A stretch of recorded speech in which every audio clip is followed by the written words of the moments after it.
folks. I didn't see you there. Welcome to LinkedIn Live. And as you can tell by that intro and that countdown, we got a fun one ahead. This will not disappoint. And I want to jump straight into it.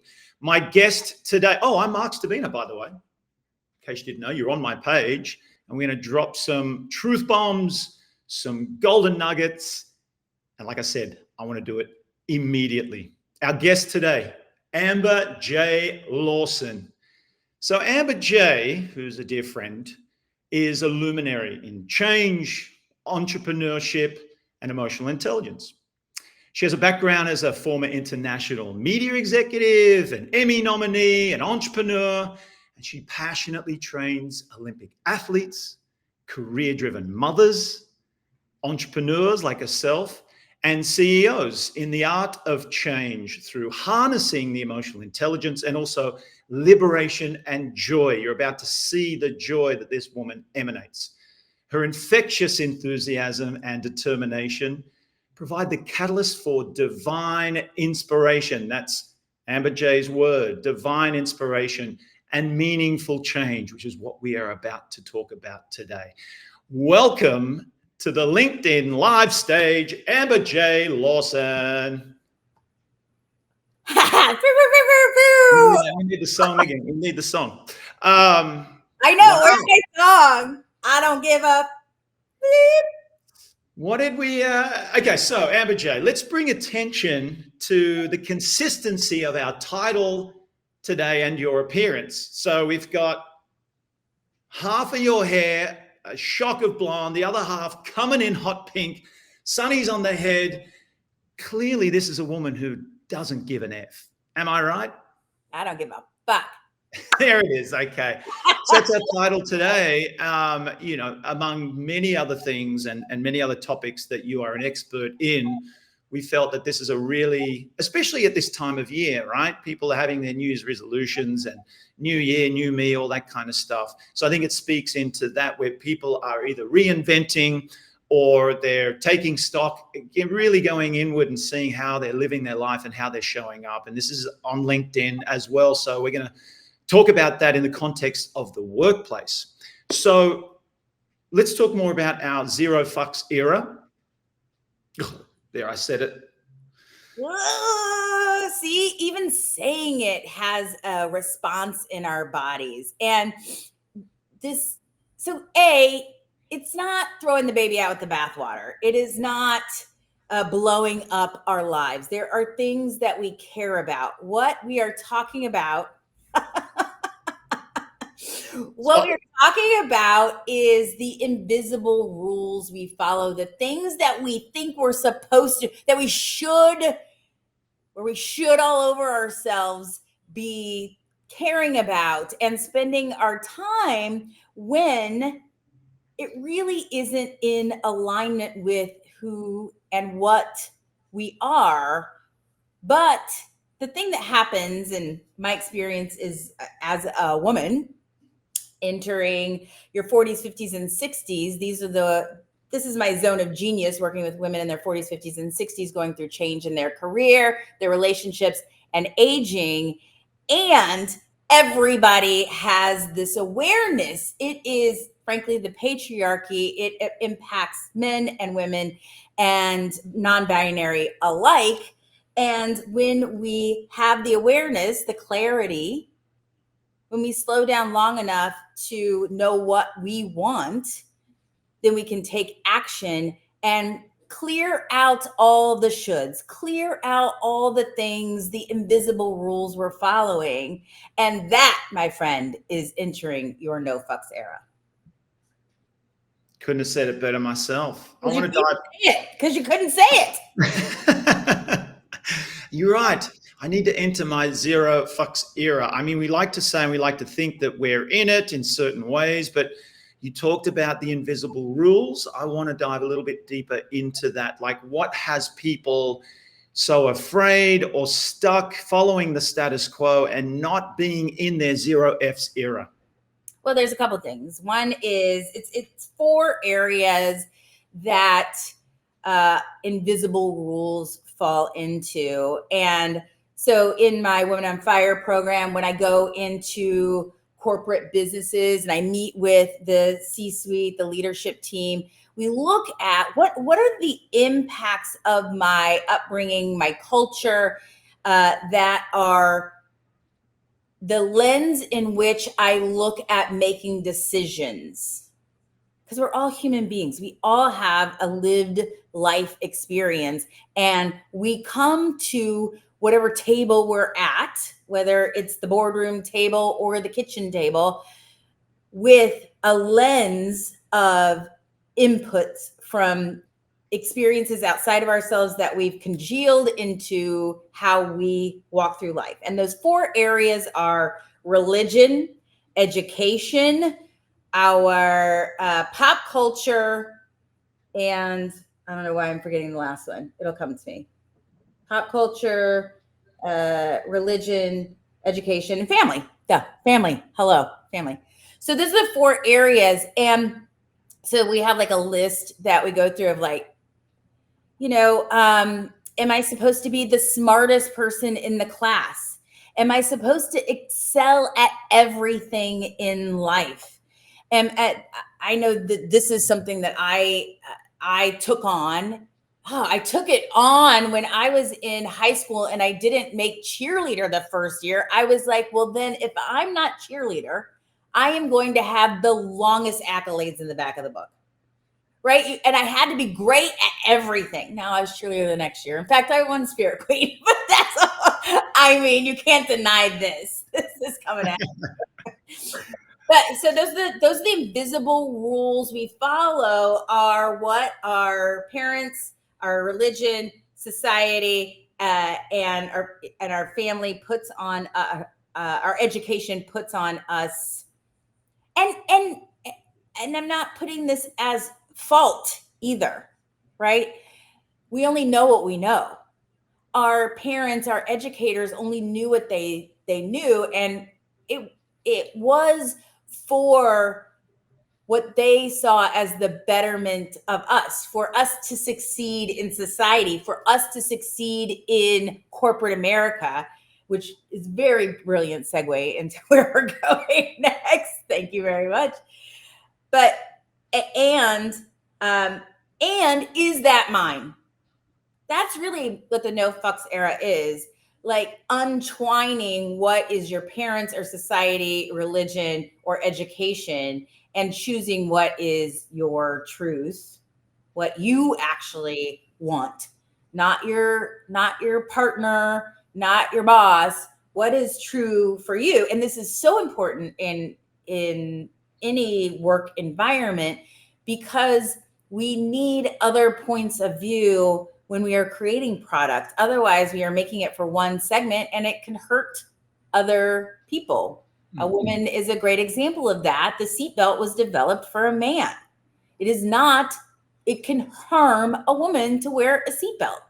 Mm-hmm. Now it's better than not wearing a seatbelt, but like we have these, we have different equipment. And that goes for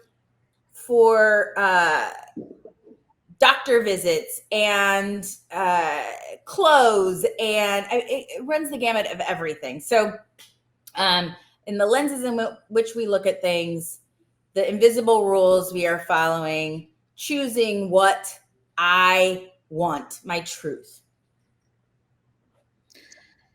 Well said. Well said. So you mentioned corporate America, and I want to speak into that a little bit more about the environment, right? So you talked about the invisible rules. You talked about what it means to break free from what people think we should be doing, how we should be behaving, what we should believe, what we put on ourselves according to those rules and society.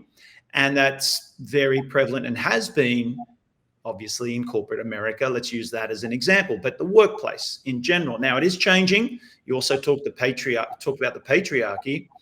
Tell us a little bit more about, and I think that also goes for why people feel like they can't rock the boat. People feel like, oh, well, that's all well and good, Amber J. I'm glad you're in your no fucks era, but I can't do that in my job or in my position or in my role. So why is that? And how do we get to a place where people do feel safer to liberate themselves from the status quo? I'm glad you asked, Mark. If you make me full screen, I'm gonna go in. Now, this may be a little woo-woo, so hang on for just a second, and I'm gonna tell you, millionaires follow the stock market, billionaires follow the stars. So we just entered, Pluto just entered Aquarius. This is the dawning of the age of Aquarius. What that means for you is we were in Capricorn. Capricorn is top down structures, patriarchy, rulers, my way or the highway, and then it trickles down to everybody else in the order of their importance, in the order of money, in the order of how we navigated the last 20 years. Frankly, 40 years. You can think of the 80s. It's a very good experience, a boom of that. And shoulder pad boom. And then now, so we're shifting that. We're flipping it on its head, and it's bottom up. So it's what's going to matter is community, communal thinking, communal needs, abundance for all. Technology will inform. So it's the AI revolution. And it is. The last time this happened was the American Revolution, the French Revolution. It is the AI revolution. And you will not succeed if you are not in community. So what we will see is the collapse of old systems. That includes our banking systems, like the financial. So when you talk about, I can't leave my job, I can't disrupt this corporate environment.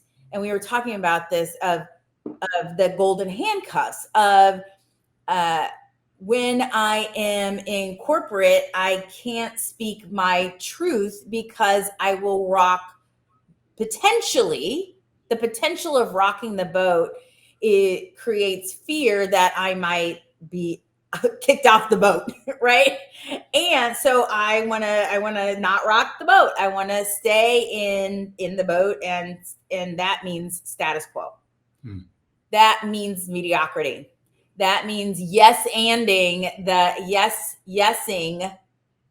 being a yes man, woman person to the leadership, which does not support the leadership, by the way. But you also have to be a conscious leader, and that's who I go in and work with, is shifting the lenses, the thought process of leaders. They're not coming after me. They're coming to help me. They're giving me insights and tools of what the actual buyers of my product want, need, or desire. So stop being a czar of what you think the people want. And listen, that's the next 20 years. It's not going to happen overnight. And so, jumping ship from your job and burning the place down, not a Wednesday thing to do. But over time, we will see the shift of power, a power dynamic shift. And if you're a leader in a company and you are not aware of this and you are not embracing this, you will be the one off the boat. I was just about to actually mention that. I didn't know there was going to be a lot of boat analogies today, but here you go. I like the boat. You don't want to miss the boat. And some people are missing the boat by not showing up. By the way, those that are, I see people coming in and out. Hi, welcome. Please add your comments in the chat section, your thoughts, questions. We're here to answer them. And this is a discussion, not just between Amber J and myself, but with all of you. Amber J, leadership, right? We talked about how it's changing. There's been a shift, and thanks to some leaders, that's happening. And it is a slow burn. But we can look at it from, okay, how do I as an employee enter into my zero F's era? We'll come back to that maybe, because I know you've got some great tips and tools for people to get on that path. But leaders, So part of that environment that's being created is being created by a leader. When somebody, a founder or a group of founders start a company, do they have this in mind? Are they grounded in where they want the culture to go, and bearing in mind the safety that they get to create for their people to be able to speak their mind, to bring forward their challenges and their ideas and their innovations? I don't. It's starting to happen, but as you said, it's kind of two-pronged, isn't it? It's what we can do as an employee if we're not in a leadership role, but what we can do as a leader, a C-suite leader. Here's the crazy thing. You can make something, you can have an idea and it take off like gangbusters, and you are not equipped to run a company. You are, it's so kind of nutballs that this is what we do in companies. You have success, and then all of a sudden you have a team underneath you, and you spend a large amount of your time managing that team. That is absolutely counterintuitive. That got you the success, that brought you to success. It is very weird that we do that in corporate structure. You think you're rewarding someone for their success, but really it is stifling them and having them develop a skill set that isn't necessarily what they're good at.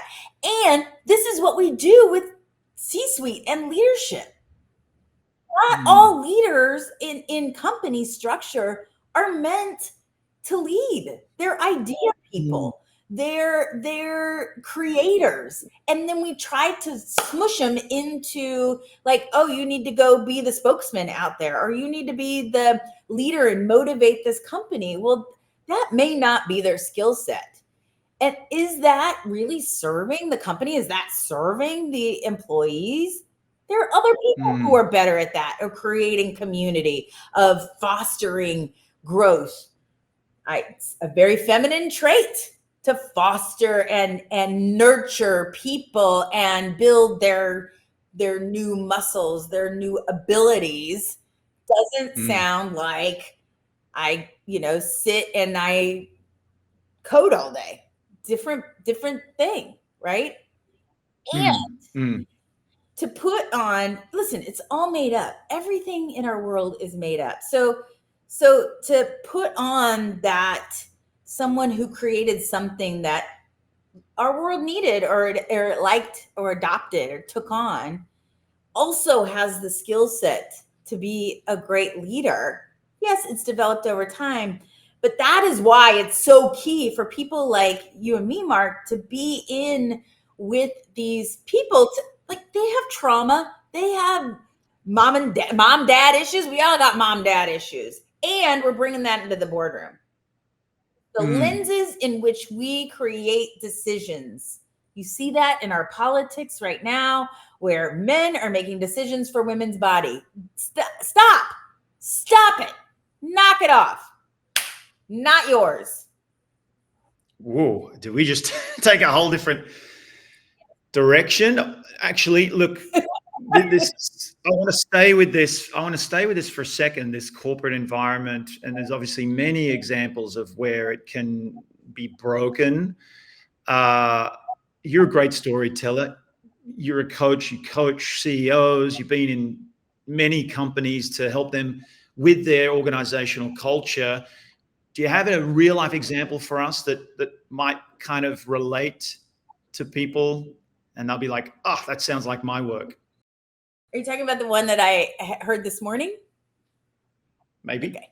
So, yeah, a client coming to me, sharing. It's so the example, of the woo, of how this company is not on in the public market. It is fed by outside investors, and they projected certain numbers for the year, and they're not going to hit it. And so although they're making more profit year over year, So they're not losing money. In fact, they're making more money, just didn't hit the projection, right? Because like the inflation happened, whatever, right? There's like the ebb and flow of market happened. Although this segment is so flush with money, it is such a big market, and they have a huge piece of it. But because they didn't hit that, they are taking a massive chunk out of her budget. And I asked the question, what's enough? You know, and it's either take a chunk out of her budget or people lose jobs. And the financiers would rather do either of those things to hit their numbers versus like just take the profit, not the obscene profit. And so it's just it's an example of like what's enough. It's an example of, you should watch this Ava DuVernay movie out. What's it called? Not Beyond. It's about the caste system, of like just the separation of haves and have-nots, and so you know, they didn't fire all the people, which is good news, but that was on the table. And even though it's a biggest profitable year yet, when's enough? So that's a very good example of, and she can't speak into it. This person can't speak into it because she can't rock the boat. Now it'll come through other ways, right? That's what board members are for. That's why you have like power hitters in your corner, and you can speak freely with. But that is what's going to have to shift. Because how much, when's enough? Like how much can you take? It reminds me of, I think, a quote I saw. Look, it was either Simon Sinek, who I love, or Adam Grant, who I love equally. Keep people and cut profits as opposed to keep profits. Just saw that. People. I think that was yesterday. Exactly. When are we? Bring brilliant. People over profits. Speaking of people, okay, so let's. You're gonna bring it home. Bring it home. A lot of people watching that aren't necessarily in leadership roles, and those that are. Back to the zero fucks era. You know, for many to enter that stage and to not give an F. You know, a lot of change needs to happen personally and individually, reprogramming of conditioning, as you mentioned, as we opened. And it can feel like an overwhelming, long journey. And because of that overwhelm, they'll remain where they are. What are some of your tips and maybe first steps that people can take to get them on the way to entering their zero F's era, Amber J? So it starts with you. Like it's all inside of you. We all have it inside of ourselves. And it's trusting myself. It's taking time to turn inward, listen inward to that little voice inside and nurture it. And that may mean getting a coach. That may mean going and doing yoga or meditating or listening to binaural beats online, listening to Abraham, finding a place that gives you a little like opening. And when you hear it or you experience it, there's something in your body that goes, oh, I've been waiting to do this for a really long time. Oh, this feels like home. Oh, wow, I didn't know I needed this, and it's nourishing my soul. And so then we fan that flame, right? That flame, that spark. I have a spark program, Women on Fire. So, you know, dad joke, can't help it. But fan that fire inside. And how we do that, I like to use the 3 C's: clarity, clearing, and committed action. When I slow down long enough, I get clear on what I truly want, need, or desire. And then I can speak into that directly with the person I am, or situation that I am stepping into. Clearing is clearing out any blocks, which is belief systems, doubt, fear, that can be in the way. That's our lenses. That's all the things, right? From having what we want, and then take the committed action. The third C is committed action. So, and that doesn't have to be the to-do list. That is have a conversation. That is take a deeper cut at my meditation. Meditate for 10 minutes a day to get more downloads, more clarity, more of what my next move is. I met a woman the other night. She ran a very successful online business for 15 years. And in the past year, she's slowly dismounting from that and moving into art. She's like, what the fuck am I going to do with art? But she's like, this is what I'm called to do. That is a new era. Zero F's given there. Exactly. I don't know how I'm going to make money. It is non-linear.